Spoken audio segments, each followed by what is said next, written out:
Oi, pastor, tudo bom? Vai ter culto hoje?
Boa noite, irmãos e irmãs, graça e paz, sejam todos bem-vindos, bem-vindas à nossa página no Facebook.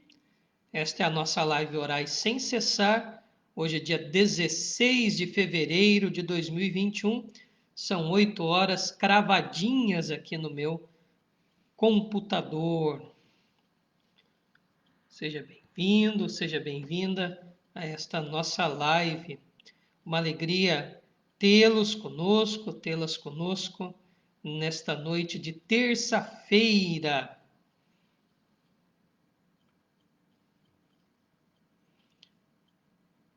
Vamos aguardar mais um pouquinho. Daqui a pouco já iniciamos.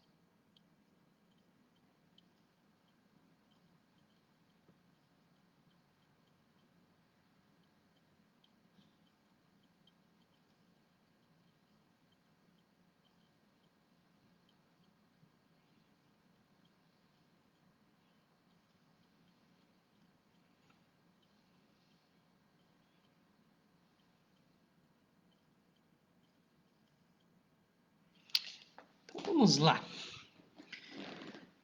Iniciando a nossa live. Boa noite a todos e a todas. Esta é a nossa live Orai Sem Cessar, da Igreja Presbiteriana de Blumenau. Eu sou o pastor Anderson e toda terça e toda quinta nós temos aqui a nossa live, às 20 horas, o estudo e as orações, e quando nós temos canções, sempre às 19h30. Lembrando que amanhã, quarta-feira, dia 17, nós temos o nosso culto de oração presencial na igreja, 19h30. Então, amanhã, 19h30, culto de oração na igreja. Vamos orar, então, iniciando esta nossa live. Muito obrigado, Senhor, por este dia que o Senhor nos deu, pelo alimento, pelo ar que respiramos, pelas vestes, pelo lar que temos, pela família, pelos amigos. Obrigado, ó Pai, porque tudo isto é sinal do teu amor e do teu cuidado. Sabemos que o Senhor é a fonte de todo bem e tem cuidado de todos nós. Abençoa-nos agora, ó Pai, no estudo da tua palavra.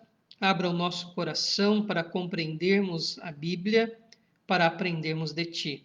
Quanto a mim, Senhor, coloco nas tuas mãos, suplicando a iluminação do Santo Espírito. Fale com cada irmão, cada irmã que estão assistindo. Também, ó Deus, ouça a nossa voz através dos momentos de oração Em nome de Jesus Cristo. Amém. Lembrando que você pode deixar o seu pedido, motivo de oração nos comentários, tá? Que depois nós oraremos. Então não se esqueça de deixar o seu pedido de oração, ação de graças, intercessão, enfim, mande aí o seu pedido de oração, que logo mais, após o estudo, nós oraremos. Caminhando ainda em Atos, hoje capítulo 21, versículos do 27 até o 40. Então vamos lá. Atos, capítulo 21, versículos de 27 até 40. Atos 21, de 27 a 40. Vou até escrever aqui. Ó. Atos 21, de 27 a 40. Diz assim a Escritura: quando já estavam por findar os 7 dias, os judeus vindo da Ásia, tendo visto Paulo no templo, alvoroçaram com todo o povo e o agarraram. Então Paulo estava cumprindo aquele voto do Nazireu, já disse sobre isto na nossa última live na terça-feira passada. Então, à medida que ele cumpriu os 7 dias com os outros nazireus, ele estava no templo para fazer as ofertas pertinentes ao voto do nazireu. E então alguns judeus da Ásia Menor, né, da Ásia Menor, que nós já falamos bastante, né, sobre a Ásia Menor, aonde fica Éfeso, Laodiceia, Tiatira ou Tiátira, né, não sei a pronúncia corretamente, eu acho Tiatira mais fácil, né? Éfeso, Filadélfia, etc., né? Então, os judeus ali da Ásia Menor, que estavam em Jerusalém, eles veem Paulo, e vamos lembrar que o ministério de Paulo foi muito abençoado, muito profícuo ali naquela região da Ásia Menor. Igrejas fortíssimas, né? E diante disso, eles então, vendo Paulo, inflamaram a multidão contra ele. Versículo 28. Gritando: Israelitas, socorro, ou ajuda-nos. Este é o homem que por toda parte ensina todos a serem contra o povo, contra a lei e contra este lugar. Ainda mais, introduziu até gregos no templo e profanou este recinto sagrado. Então, sabedores de Paulo, pregador de Cristo, eles fazem algumas acusações públicas gravíssimas e mentirosas contra Paulo. Este homem ensina por toda parte a todos serem contra o povo. Mentira, eles estão dizendo que Paulo, aonde quer que passe, prega contra os judeus, fala mal dos judeus, endossa uma perseguição aos judeus. Mentira, quantos judeus não foram convertidos? Em quantas sinagogas Paulo não pregou e muitos judeus se converteram? Contra a lei. Então, para eles, a lei, né, principalmente os 5 primeiros livros da Bíblia, chamada Torá, quer dizer a instrução, né, a instrução de Deus ao povo, mas que eles tinham uma interpretação muito equivocada. Até estamos falando um pouco sobre isso na nossa escola dominical, aos domingos de manhã, presencial na igreja. Contra a lei e contra este lugar, contra o templo. E então, que ele prega contra os judeus, contra Moisés, contra a lei, a instrução, a Torá, e também contra o templo. Tudo isto era uma série de acusações extremamente graves. E uma pior ainda, profanou o templo, introduzindo o grego. E agora o versículo 29, grego pode ser estrangeiro, tá? Qualquer estrangeiro aqui caberia nesse termo grego, qualquer estrangeiro, qualquer não judeu. O versículo 29 vai explicar essa acusação que é gravíssima e eu já vou dizer para vocês como que funcionava. Pois antes tinham visto Trófimo, o Efésio, Trófimo da cidade de Éfeso, um gentil, um não judeu, em sua companhia na cidade, e julgavam que Paulo o introduzira no templo.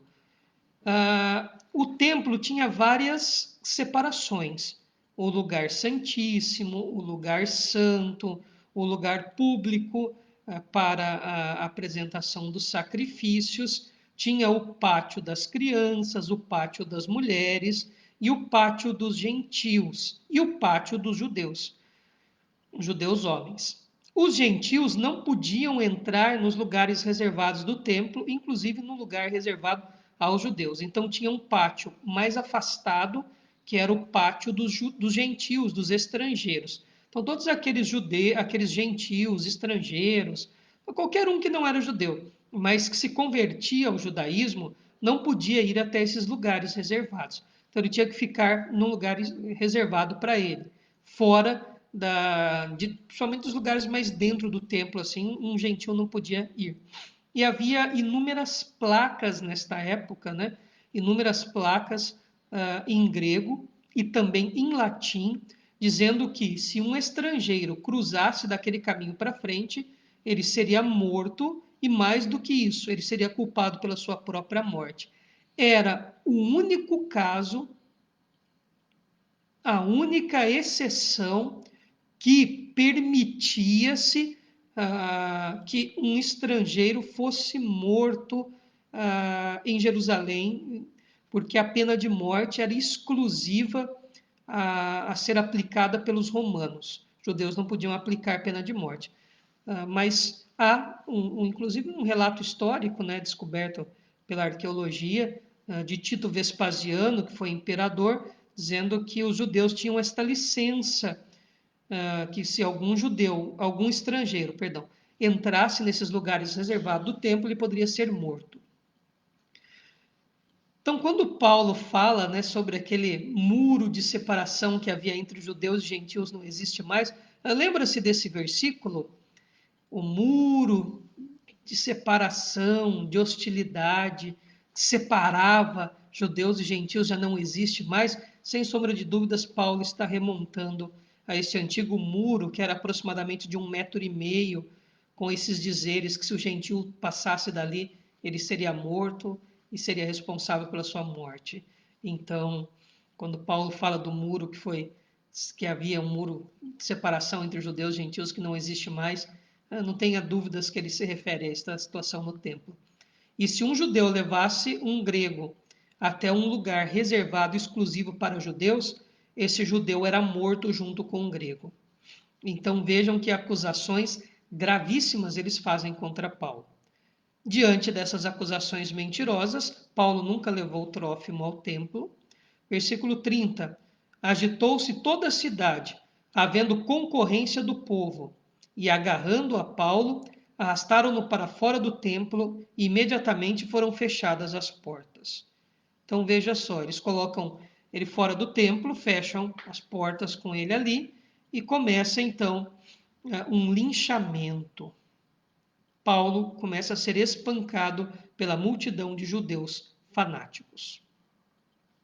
Procurando eles matá-lo, chegou ao conhecimento do comandante da força que toda Jerusalém estava amotinada. Então, o comandante aqui é um tribuno, né, da corte, um homem, um quiliarcos, um que era chefe, um líder, um homem que dominava sobre 1.000 outros homens. Então, provavelmente era o oficial militar com a mais alta patente em Jerusalém naquela época. Ele com a sua tropa ficavam ali na Torre Antônia, ou Fortaleza Antônia, que era uma antiga edificação militar que ficava próxima ao templo, justamente visando qualquer motim. Então este, levando logo soldados e centuriões, o centurião era um capitão sobre 100 homens. Então o centurião era aquele que dentro de um grupo de 100 homens, né, coordenava 100 homens. Correu para o meio do povo. Ao verem chegar o comandante e os soldados, cessaram de espancar Paulo. Uma legião, geralmente, poderia ser composta de 10 a 6 cortes. Então, de 6 a 10 mil homens. Geralmente tinha uma legião. Vamos trabalhar que tinha 10 mil homens. Esse negócio de história é complicado, né? E então o exército romano era muito bem organizado, né? Aí, dentre essas cortes, você tinha o quiliarcos, esse comandante de 1000 homens. Dentro desses 1000 homens, você tinha 10 centuriões, que cuidavam cada um de 100 homens, né? As patentes e os comandos. Por isso que a guerra que os romanos travavam contra os povos era muito eficiente. O seu exército era muito bem organizado, né? Eles tinham uma formação chamada formação tartaruga, de maneira que eles tinham escudos por todos os lados, frente, lados e costas, e também escudos altos para se protegerem de flechas. Então, eles eram fechados como um casco de tartaruga e haviam espaços e vãos onde guerreiros que estavam atrás daqueles que portavam o escudo tinham lanças e assim com essas lanças eles iam atacando os outros exércitos e ferindo, né? Então era muito organizada a guerra romana. O comandante, o Quiliarcos, depois nós vamos saber que ele é Cláudio Lísias, daqui a pouco no capítulo 23 ele é identificado, né, Cláudio Lísias. Ele leva sua tropa para impedir o linchamento de Paulo. Aproximando-se o comandante, apoderou-se de Paulo e ordenou que fosse acorrentado com 2 cadeias, perguntando quem era e o que havia feito. Então ele estava tentando entender qual que era o problema. Geralmente, quando uma região começava a dar muito trabalho para Roma, muito problema, muito motim, o imperador poderia mandar matar o procurador romano, o tribuno, o governador ou quem estivesse encarregado daquela situação. Então, para o Cláudio Lísias aqui, né, o tribuno romano, era muito preocupante essa rebelião. Então, por isso que ele vai pessoalmente lidar com isso. E o povo judeu era complicado, viu? Ali se amotinavam, né, vários motins que eram levantados. Na multidão, uns gritavam de um modo, outros de outro, não podendo ele, porém, saber a verdade por causa do tumulto. Ordenou que Paulo fosse recolhido à fortaleza, Fortaleza Antônia, né? Uma antiga edificação militar que ficava próxima ao templo, justamente visando qualquer amotinação no templo, que era um lugar de reunião de um número grande de pessoas. Ao chegar às escadas, foi preciso que os soldados o carregassem por causa da violência da multidão. O intuito do povo era matar Paulo. Imagine como ele já não estava ferido, né? Imagina a condição física, né, de Paulo nessa situação. Deve ter levado socos, pontapés, pedradas, enfim, devia estar bem machucado. E quando Paulo ia sendo recolhido à fortaleza, disse ao comandante: é-me permitido dizer-te alguma coisa? Respondeu ele: sabes o grego? E o versículo 38 é importante agora também. Não és tu, porventura, o egípcio que há tempos sublevou e conduziu ao deserto 4.000 sicários? Respondeu-lhe Paulo: eu sou judeu, natural de Tarso, cidade não insignificante da Cilícia, e rogo-te que me permitas falar ao povo. Versículo 38, tá? Então, preocupado se Paulo era esse amotinador egípcio, mais ou menos assim, Flávio Josefo, o historiador judeu, nos deixa algo sobre essa rebelião. Mais ou menos 30 anos antes desse episódio aqui, ou menos do que isso, tá? Então, vamos dizer, nesta mesma época aqui, se 30 anos antes, se 10 anos antes, se 15 anos antes, é difícil dar uma datação correta, tá? Flávio Josefo registra. Um egípcio levou muitos judeus fora de Jerusalém, alguns dizem que até o Monte das Oliveiras, e muitos deles eram sicários. Sicário tem 2 designações.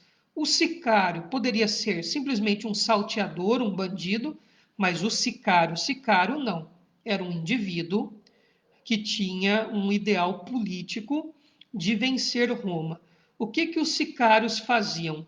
Andavam com punhais escondidos na roupa, e quando eles viam um oficial romano, eles iam num bando ali meio para enganar, né? Iam espremendo aquele oficial romano, aquele soldado romano, então sacavam de assalto aquela adaga, aquele punhal, aquela xícara, e acertavam e matavam o oficial judeu, e depois, o oficial romano, líder romano, etc., ou soldado romano, depois se enfiavam no meio da multidão de novo e se escondiam.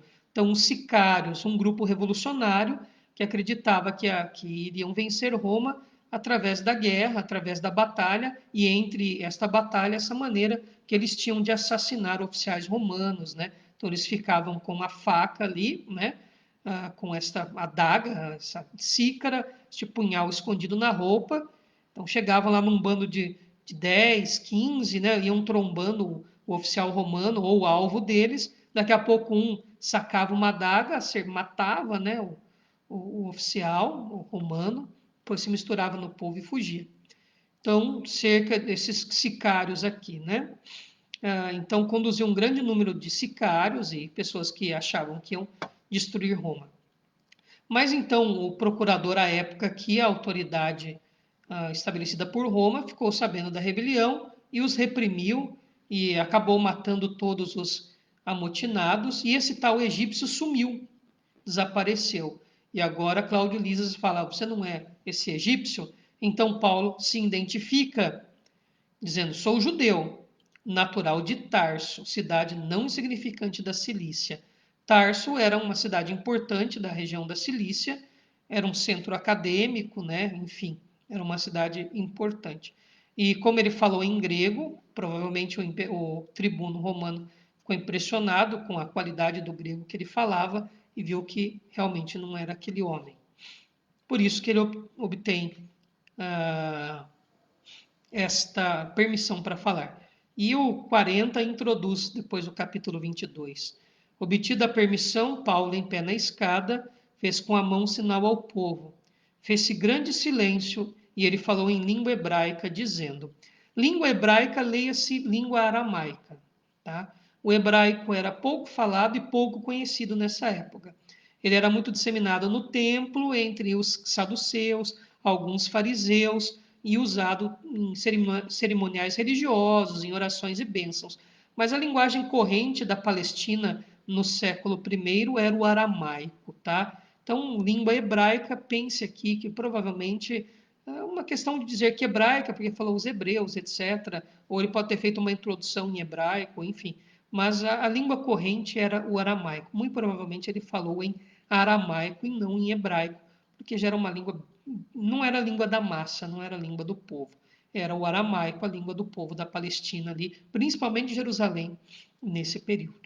E na quinta-feira nós iniciamos então o discurso de Paulo diante daquele povo. Que Deus os abençoe com esse estudo aqui nesses versículos. Espero que tenha ficado claro essa questão do tribuno, das acusações que foram feitas contra Paulo, algumas questões históricas e sociais. Caso você tenha alguma dúvida, tá? Pode me enviar também por mensagem, por WhatsApp, por e-mail, etc., que eu estou à disposição para tirar a sua dúvida, ou pode assistir novamente esse vídeo, que vai ficar disponível aqui na página e depois será colocado também no YouTube. Então vamos aos nossos pedidos de oração. Se você ainda não fez seu pedido de oração, dá tempo, tá? Pode fazê-lo. Nós vamos orar por ti, orar pela tua família, agradecer. Só deixar a tua oração aí nos comentários. E eu vou subir aqui os comentários para ver as orações.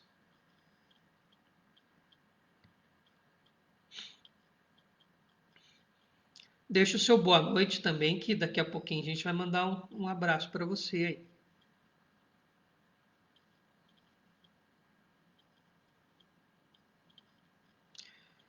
Então, o primeiro pedido de oração que aparece aqui para mim do nosso irmão Carmelito Zimmermann, que é membro lá da Segunda Igreja Presbiteriana, né? Presbiteriana Filadélfia, que fica lá na Rua dos Caçadores, na Velha Central. Pede oração pela sua família, oração por ele e pela dona Marina, que é a sua esposa, e todos os irmãos da igreja presbiteriana. Maravilha. A dona Carmen pede oração por ela, pela família, né? Estão se recuperando do Covid, o nosso corpo está reagindo bem, mas estão muito debilitados ainda, mas estão comendo melhor, né? Estão alimentando-se melhor. Que boa notícia. Então, orar pela saúde da dona Carmen, da Edith, do seu Mar, toda a família, tá? Pela recuperação plena.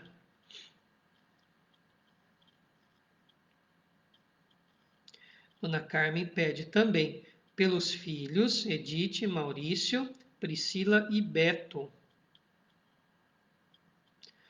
Bom, então são esses os pedidos de oração que aparecem aqui. Vamos orar.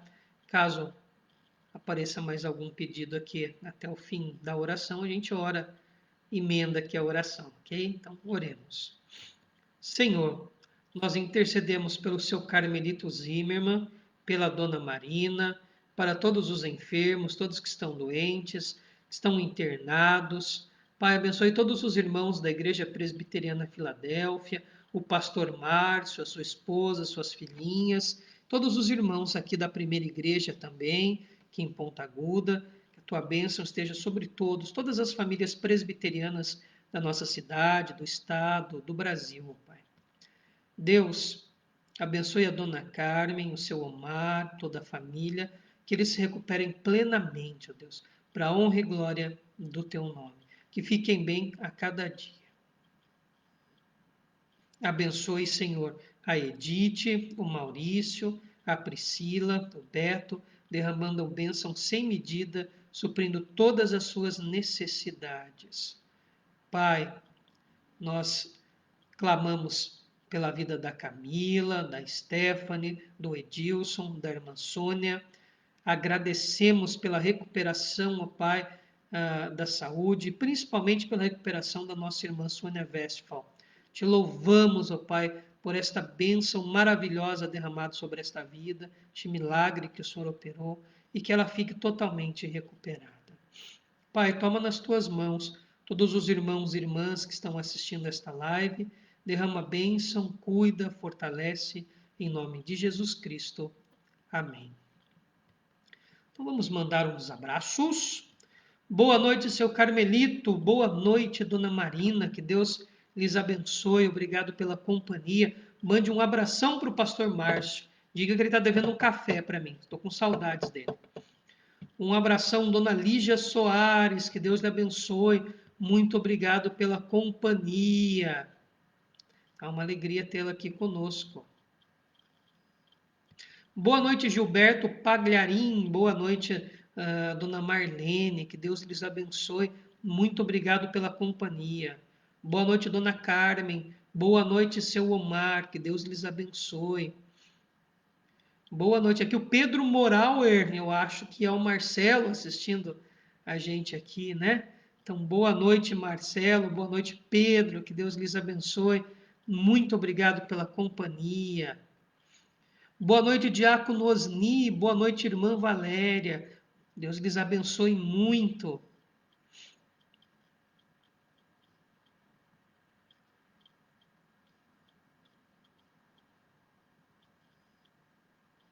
Boa noite, Aline, minha esposa. Boa noite, dona Zeni. Boa noite, seu Dino. Boa noite, Ana. Os nossos irmãos lá de Xanxerê, no oeste catarinense, ligadinhos aqui conosco, né? Um abração, viu, dona Zeni, seu Dino e Ana. Seu Dino é o presbítero Alduíno Sampaio Pereira. Muito obrigado pela companhia. Boa noite, Camila Michele. Boa noite, Stephanie. Boa noite, Sônia. Boa noite, Edilson. Que Deus lhes abençoe muito, tá? Um abraço forte aí.